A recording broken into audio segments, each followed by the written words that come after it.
Hi, how are you everyone. मैं आपको कुछ बताना चाहता हूँ इन्वेस्टमेंट के बारे में।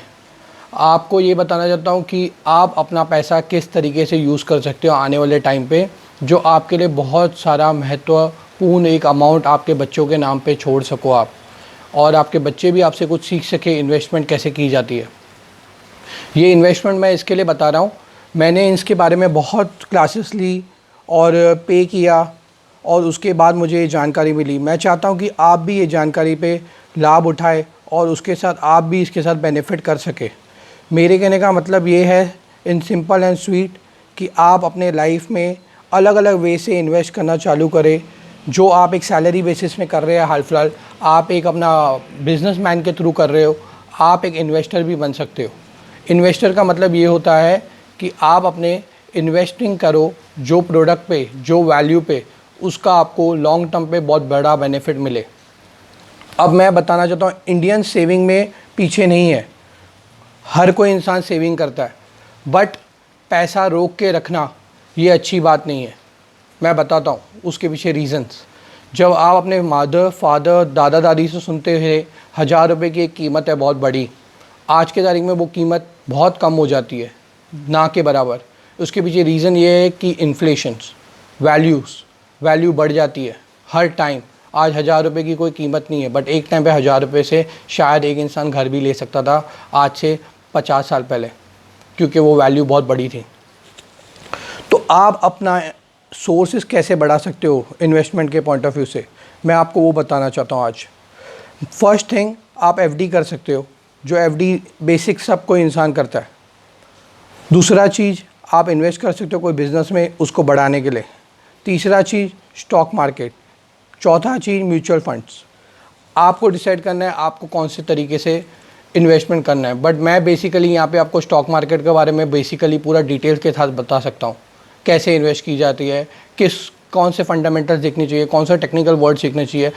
आपको एक और बात बताना चाहता हूँ, हमारा इंडिया की पॉपुलेशन है 130 करोड़, जो कोई कम नहीं है, बहुत ज़्यादा है। और उसमें से 70% लोग यंग है, इनफैक्ट 75% लोग। तो आप समझ सकते हो हमारे कंट्री का पॉपुलेशन 75% यंग, और हमारे में वो क्षमता है जो कोई भी देश में से ज़्यादा कर सकते हैं। In fact China is doing much better than us.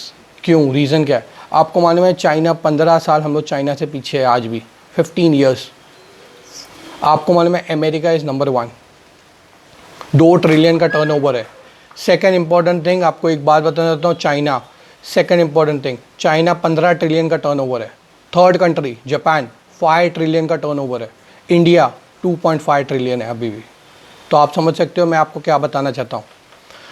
अब मैं आपको बताना चाहता हूँ इन्वेस्टमेंट कैसे की जाती है और कहाँ पे, बट मैं आपको वो नेक्स्ट लेक्चर में बताऊँगा। उससे पहले मैं आपको ये बताना चाहता हूँ कि आपको मालूम नहीं है अमेरिकन्स स्टॉक मार्केट में 63% लोग इन्वेस्ट करते हैं, 63% लोग पॉपुलेशन में से। और हमारा इंडियन का पॉपुलेशन है हार्डली 8 और 9%, मैं वो भी ज़्यादा बोल रहा हूँ, इनफैक्ट वो भी कम होएगा। तो आप समझ सकते हो कितनी ग्रोथ है, कितना ग्रोथ है इंडियन मार्केट में, आप समझ भी नहीं सकते हो। आने वाले टाइम पे जो एजुकेटेड लोग हैं, जो फंडामेंटल्स को समझ रहे हैं, जो स्टॉक मार्केट को अच्छे से समझ रहे हैं, वो ऑब्वियसली निवेश करेंगे। तो मैं चाहता हूँ कि आप भी इनमें पार्टिसिपेट कीजिए आने वाले टाइम पे, और अपने लाइफ के साथ एक अपग्रेड करिए।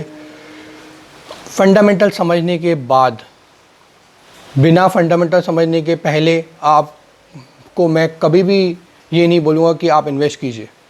आप तह तलक जाइए, हर चीज़ को समझिए, आपको अगर ठीक लगा तो कीजिए, वो भी इतना अमाउंट करिए पहले जितना आपकी कैपेसिटी है ग्रोथ होने के लिए।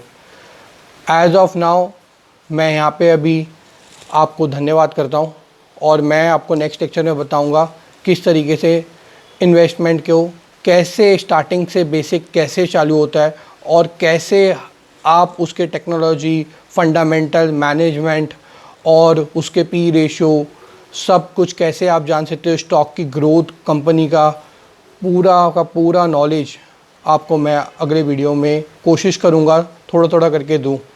धन्यवाद।